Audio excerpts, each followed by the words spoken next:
नमस्कार साथियों, MDS GS मसाला में आप सभी का स्वागत करते हैं। आइए आज ज्ञान बिंदु जीएस एकेडमी नोट्स का पार्ट 4 वीडियो है। इससे पिछले वीडियो की बात करते हैं तो 3 वीडियो अपलोड हो चुके हैं। चौथी वीडियो में आज हम लोग देखेंगे संविधान की प्रस्तावना। तो संविधान की प्रस्तावना क्या है? तो संविधान की प्रस्तावना की बात करेंगे तो संविधान की प्रस्तावना एक सार होता है। प्रस्तावना को संविधान की आत्मा तथा दर्पण, कुंजी सब कहा जाता है।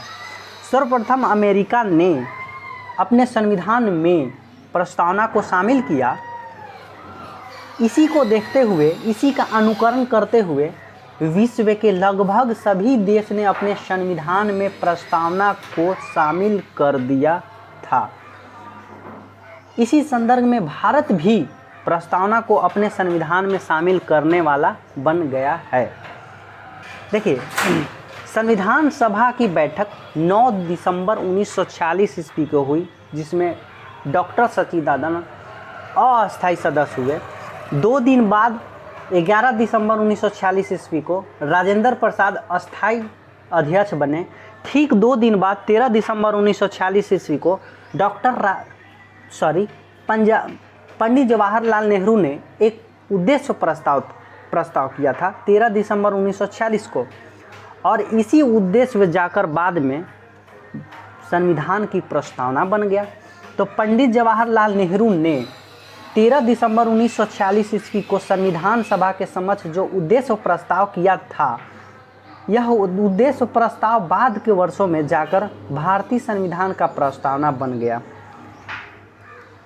एन ए पालकीवाला प्रस्तावना के संविधान को परिचय पत्र कहा। एन ए पालिकावाला एक विद्वान हैं।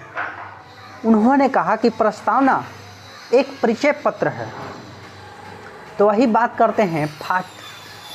करते हैं पंडित ठाकुर प्रसाद भार्गव।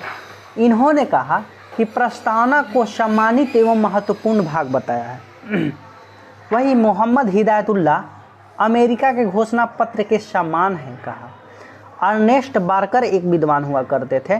उन्होंने प्रस्तावना के बारे में कुंजी नोट की संज्ञा दी। सर अल्लादी कृष्ण अय्यर ने दीर्घकालीन सपनों का विचार बताया प्रस्तावना को। एक के.एम. मुंशी हुआ करते थे। तो के.एम. मुंशी ने प्रस्तावना को कहा कि हमारे संप्रभु लोकतंत्रात्मक गणराज्य का भविष्य है। गोलकनाथ वाद 1967 ईस्वी में प्रस्तावना को संविधान का अंग माना था। अब देखिए, प्रस्तावना संविधान का अंग है या नहीं है, यह विवाद विषय का बना हुआ था।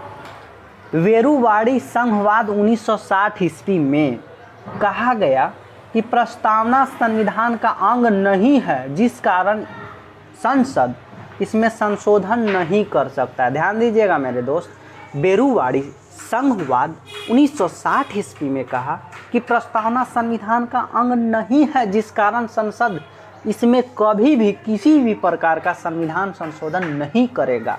लेकिन केशवानंद भारती बनाम केरल राज्यवाद 1973 ईस्वी में सुप्रीम कोर्ट अपने पुराने फैसलों को पलट दिया, और पलटने के बाद यह कहा कि प्रस्तावना संविधान का अंग है, जिस कारण संसद इसमें संविधान संशोधन कर सकती है। एक तरफ से बेरुवाड़ी संघवाद 1960 में ये कहा जा रहा है कि प्रस्तावना संविधान का अंग नहीं है, और एक प्रकार से केशवानंद भारती बनाम केरल राज्यवाद 1973 ईस्वी में कह रहा है कि सुप्रीम कोर्ट अपने पुराने फैसले को पलट दिया और कहा कि प्रस्तावना संविधान का अंग है, जिस प्रकार संसद इसमें संशोधन कर सकती है। लेकिन अभी तक बात करते हैं तो अभी तक प्रस्तावना में मात्र एक बार संशोधन हुआ है, जो कि 42वां संविधान संशोधन 1976 के तहत, जिसके तहत प्रस्तावना में 3 शब्द जोड़े गए हैं। और 3 शब्द क्या क्या जोड़े गए हैं? सबसे पहला समाजवाद। तो समाजवाद के अंतर्गत पंथ निरपेक्ष और राष्ट्र की एकता की जगह अखंडता जोड़ा गया। यानी समाजवाद, पंथ निरपेक्ष और अखंडता सब जोड़ा गया। क्या जोड़ा गया बाबू? समाजवाद, पंथ निरपेक्ष, अखंडता, एकता की जगह एकता और अखंडता, समाजवाद, पंथ निरपेक्ष, और राष्ट्र की जो एकता थी उसको चेंज करके एकता और अखंडता जोड़ दी गई। अब भारतीय संविधान संशोधन की प्रस्तावना पर फ्रांसीसी क्रांति जो कि 1789 तक चली थी, फ्रांसीसी क्रांति से और एवं रूसी क्रांति का प्रभाव 1917 रूसी क्रांति का भी प्रभाव पड़ा था। लेकिन फ्रांसीसी क्रांति से प्रभावित होकर भारतीय संविधान की प्रस्तावना में स्वतंत्रता जो कि 5 प्रकार से है, समानता जो कि 2 प्रकार से है, बंधुत्व जो कि 1 शब्द जोड़ा गया। यानी कि स्वतंत्रता, समानता और बंधुत्व ये सब फ्रांसीसी क्रांति से लिया गया है। और रूसी क्रांति से क्या लिया गया भाई?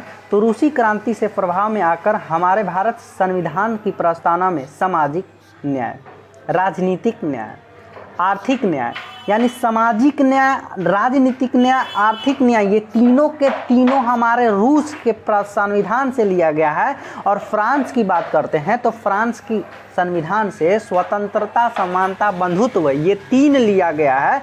और रूस क्रांति से सामाजिक, राजनीतिक, आर्थिक लिया गया है। हमारे संविधान में स्वतंत्रता 5 प्रकार से, समानता 2 प्रकार से है। हमारे संविधान में स्वतंत्रता 5 आखिर कौन कौन है? तो संविधान में हमारे स्वतंत्रता जो 5 अधिकार से है उसका विचार, अभिव्यक्ति, विश्वास, धर्म एवं उपासना। विचार, अभिव्यक्ति, विश्वास, धर्म, उपासना ये संविधान के स्वतंत्रता 5 प्रकार से है। न्याय की बात करते हैं तो न्याय सामाजिक, आर्थिक, राजनीतिक जो कि रूस की क्रांति से लिया गया है। न्याय हमारे 3 प्रकार से है, सामाजिक न्याय, आर्थिक न्याय, राजनीतिक न्याय। तो वही हमारे संविधान में समता 2 प्रकार से लिया गया है और 2 प्रकार से प्रतिष्ठा और अवसर की समानता, प्रतिष्ठा और अवसर की समानता लिया गया है। और बंधुत्व 1 प्रकार से, यानी कि राष्ट्र की एकता, अखंडता बढ़ाने हेतु 1 प्रकार से। अब हमारे संविधान में क्या है नहीं है आज हम लोग देखेंगे। तो अभी देखेंगे प्रस्तावना। भारत के प्रकृति की बात करेंगे तो SSPLG याद करना पड़ेगा। हम भारत के लोग भारत को एक संप्रभुत्व संपन्न, समाजवादी, पंथ निरपेक्ष, लोकतंत्रात्मक गणराज्य बनाने के लिए तथा इसके समस्त नागरिकों को सामाजिक, आर्थिक, राजनीतिक न्याय और विचार, अभिव्यक्ति, विश्वास, धर्म एवं उपासना की स्वतंत्रता और प्रतिष्ठा एवं अवसर की समानता प्राप्त के लिए तथा उन सब में व्यक्ति की गरिमा तथा राष्ट्र की एकता की जगह अखंडता शब्द जोड़ा गया। और बंधुता बढ़ाने के लिए दृढ़ संकल्प होकर अपनी इस संविधान सभा में आज दिनांक 26 नवंबर 1949 ईस्वी को एतद द्वारा इस संविधान को अंगीकृत, अधिनियमित और आत्मर्पित करते हैं। हमने क्रम रूप से SSPLG बताया, यानी कि संप्रभुत्व संपन्न, समाजवाद, पंथ निरपेक्ष, लोकतंत्रात्मक, गणराज्य। अब संप्रभुत्व संपन्न की मतलब क्या होता है भाई? SSPLG, S से संप्रभुत्व संपन्न सबसे पहले होता है, इसका प्रकृति है।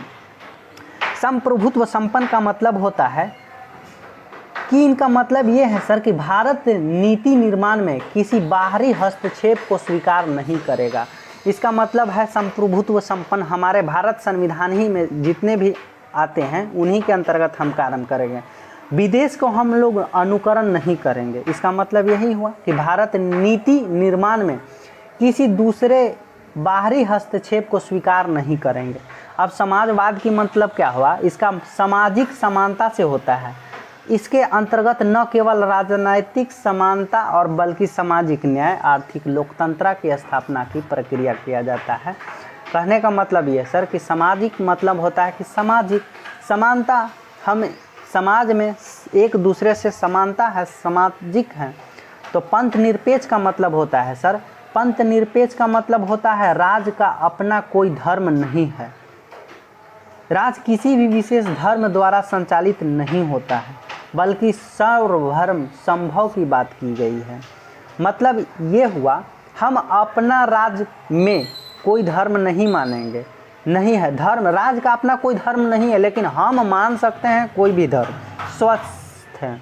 अब लोकतंत्रात्मक क्या है? तो लोकतंत्र का मतलब होता है डेमो प्लस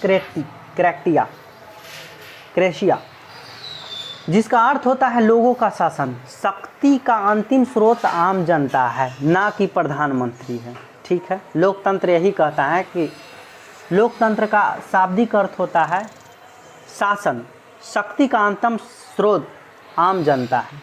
वैसी शासन व्यवस्था जिसमें शक्ति का अंतिम स्रोत आम जनता होता है उसे लोकतंत्र कहा जाता है। लोकतंत्र भी दो प्रकार के होते हैं। चला, दो प्रकार के क्या क्या होते हैं? एक प्रत्यक्ष लोकतंत्र, और प्रत्यक्ष लोकतंत्र वैसी शासन व्यवस्था जिसमें आम जनता सीधे तौर पर भाग लेती है, प्रत्यक्ष लोकतंत्र कहलाता है, जैसे स्विट्जरलैंड। अप्रत्यक्ष लोकतंत्र की बात करते हैं, वैसी शासन व्यवस्था जिसमें जनता के द्वारा चुने हुए प्रतिनिधि के कानून बनाकर आम जनता के ऊपर शासन करती है, अप्रत्यक्ष लोकतंत्र कहलाती है। जैसे भारत, अब्राहम लिंकन के अनुसार लोकतंत्र जनता का जनता के लिए और जनता के द्वारा शासन होता है। ये अब्राहम लिंकन ने कहा था, ये स्टेटमेंट है, याद कर लेना है। अब गणराज्य या गणतंत्र की क्या मतलब होता है? वैसी राष्ट्र या राज्य जहां राष्ट्राध्यक्ष का चुनाव होता है, अर्थात वे निर्वाचित होते हैं, गणराज्य कहलाते हैं। जहां चुनाव होते हैं राष्ट्राध्यक्ष, गणराज्य कहलाते हैं। भारत एक गणराज्य है। क्यों? क्योंकि इसमें राष्ट्राध्यक्ष राष्ट्रपति निर्वाचित होते हैं। अब बंधुत्व की बात करते हैं तो बंधुत्व इसका शाब्दिक होता है भाईचारा। संविधान के प्रस्तावना में से हमें यह जानकारी मिलती है कि भारतीय संविधान को 26 नवंबर 1949 ईस्वी को स्वीकार किया गया। इसके बाद आपका संविधान प्रस्तावना खत्म हुआ।